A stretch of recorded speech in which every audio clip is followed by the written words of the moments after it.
Hi. Welcome back to the Movie Break.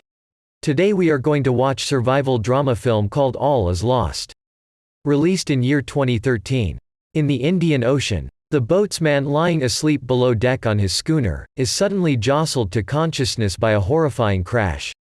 He gets up and finds water flooding in his boat. He climbs outside the boat and discovers that a free-floating shipping container has rammed his sailboat, causing a yawning gash on the side of the craft.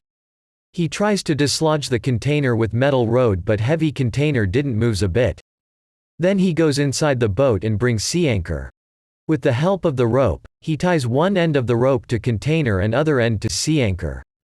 He throws a sea anchor in water. The anchor pulls the container, free from the sailboat. Then he changes course to tilt the boat away from the hole and successfully dislodge the shipping container. He steers the boat back to the side of the container and jumps onto the container to go retrieve his sea anchor. Then steers his boat away from the container for a good. While sailing away he stares at container filled with sneakers. Then he jumps inside and checks the electronics on the boat and discovers that they do not work. Without wasting a time he finds box filled with fiberglass patch materials and mixes up a batch and starts patching the hole. He uses a knife to carve a piece of wood until it can fit in the manual hand bilge pump hole. He starts pumping out the water from below deck. After a long tiring day he treats himself with canned food. That night he sleeps in a hammock, above the water remaining in the boat. The next day he continues patching the hole in the side of the boat and pumping more water. It's slow, exhausting work. He grabs a floating communication box, but after opening it, he finds boat's navigational and communication systems have been damaged by saltwater intrusion. Then he pours a bottle of water on the interior of the devices to remove conductive sea salt from them. He sets them out to dry on deck. The next day, he's able to complete cleaning the cabin with a sponge and mop.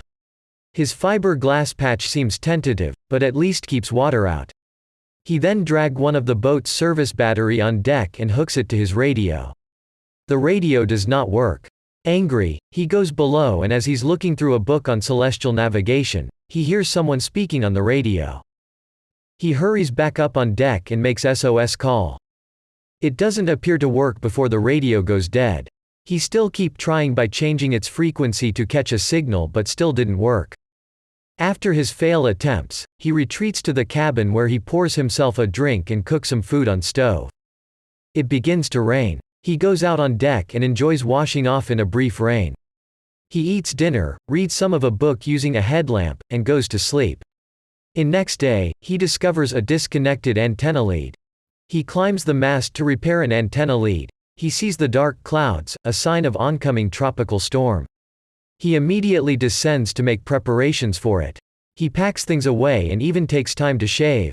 When the storm arrives, the man runs before the wind under bare poles for a while, until he determines that approach is too tiresome and dangerous.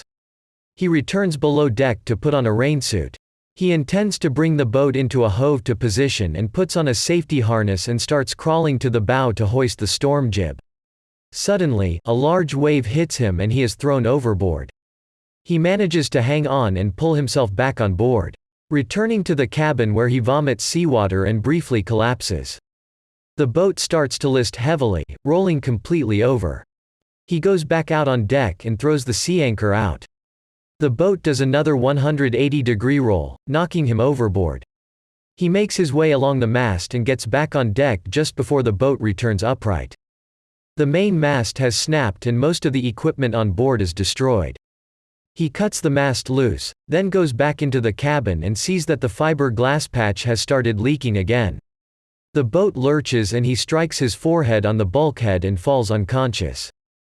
When he wakes, the cabin has about 2 feet of water in it, with more gushing in. He grabs the bag containing a life raft and takes it out on deck. He tosses it overboard and pulls the ripcord, causing the raft to self-inflate. He pulls it close to the boat and jumps on board. He pulls the roof of the raft up and around and zips it closed. He rides out the rest of the storm in darkness. The next day, he awakens in the raft. He pulls on the rope and brings the raft up next to the boat. His boat is now half submerged. He climbs onto the boat and looks things over. He lowers himself into the flooded cabin and gathers some canned food, fresh water and a few other items, until he realizes that the boat is going under. He returns to the raft and watches the boat sink. He opens the white cardboard box, which contains a sextant and a card. He tosses the card aside without reading it. He then refers to an instructional manual and tries using the sextant and navigational maps to determine where he is. He figures his best hope of being found is to make his way over to the shipping lanes. From his readings, he is heading north by northwest, toward a shipping zone he sees on the map. Another storm moves in. The storm capsizes his raft. He unzips the cover and goes out to pull the raft back upright. Back inside, surrounded by wind, rain, and water, he closes his eyes and covers his ears. The next day, he uses a hand pump to re-inflate the raft and continues bailing water out of the raft. He finds that his jug of drinking water has been contaminated by seawater, after which he gets emotional. Then he cuts open the water jug and uses a plastic bag to make a freshwater still. He naps. When he wakes, he sees a cargo ship. He hurries and lights a flare, waving his arms and yelling for help, as the ship passes by very close. It keeps on moving and disappears. The next day, he finally gets a tug on his fishing line, but just as he is about to pull in a fish, a small shark grabs it at the surface. He sees many sharks are swimming under his raft. That night, he wakes up to find another cargo ship passing closely by, almost right on top of him. This time he fires off 2 aerial flares, but again, the ship keeps going and disappears. On the 8th day, he is running out of food and has very little water and he cannot hope to survive much longer. He writes the message, puts it in a jar, and with some hesitation, he tosses it into the water. That night, he sees a light in the distance, possibly another ship. But this time he is out of signaling devices. Considering this as his last chance to survive, he tears blank pages from his journal and a book to create a signal fire in the empty water jug. As he adds more paper to the fire, he loses control of it and the flames consume his raft. Due to this he falls overboard, treading water.